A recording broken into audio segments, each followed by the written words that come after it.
Brahmamudi serial. ఈ serial కి చాలా మంది ఫ్యాన్స్ ఉన్నారు. ఇక ఈ సీరియల్ ఒకప్పుడు ప్రతిరోజు కూడా రాత్రి 7:30 ప్రసారం అయ్యేది.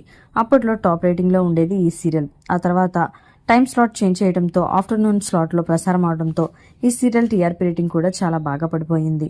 ప్రస్తుతం కథపరంగా చూసుకున్నట్లయితే అప్పు పోలీస్ అయ్యి ఇంటికి తిరిగి రావడంతో కొడుకు కోడల్ని చూసి లోపల సంతోషపడుతూ ఇద్దరిని దగ్గరికి చేరదీస్తుంది ధాన్యలక్ష్మి. ఇక ఇంట్లో అందరూ కూడా చాలా సంతోషంగా ఉండటంతో అది చూసి తట్టుకోలేకపోయిన అనామిక మరొక కొత్త ప్లాన్తో ఎంట్రీ ఇస్తుంది.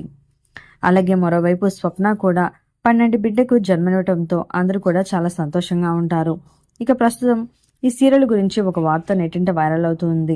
అది ఏమిటి అంటే త్వరలోనే బ్రహ్మముడి సీరియల్ ఎండ్ అవుతుంది అంటూ వార్తలు వినిపిస్తున్నాయి.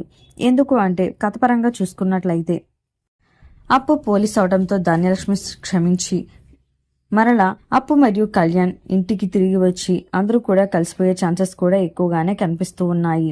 అలాగే అనామిక ప్లాన్ 100 కోట్ల డ్రామా అంతా కూడా అనామికే చేసిందని నిజం బయటపడితే ఇక అందరూ కూడా సంతోషంగా ఉన్నట్లే. ప్రస్తుతం బ్రహ్మముడి సీరియల్ ఎండ్ అవబోతుంది త్వరలో అంటూ చాలా వార్తలు వినిపిస్తున్నాయి. ఇప్పటికే భానుమతి అనే సీరియల్ సరికొత్త సీరియల్ రాబోతుంది. మరి ఈ సీరియల్ బ్రహ్మముడి సీరియల్లో స్థానంలో ప్రసారం అవుతుందా లేదంటే సీరియల్ ఎండ్ అయితే ఆ సీరియల్ స్థానంలో ప్రసారం అవుతుందా అనేది చూడాలి.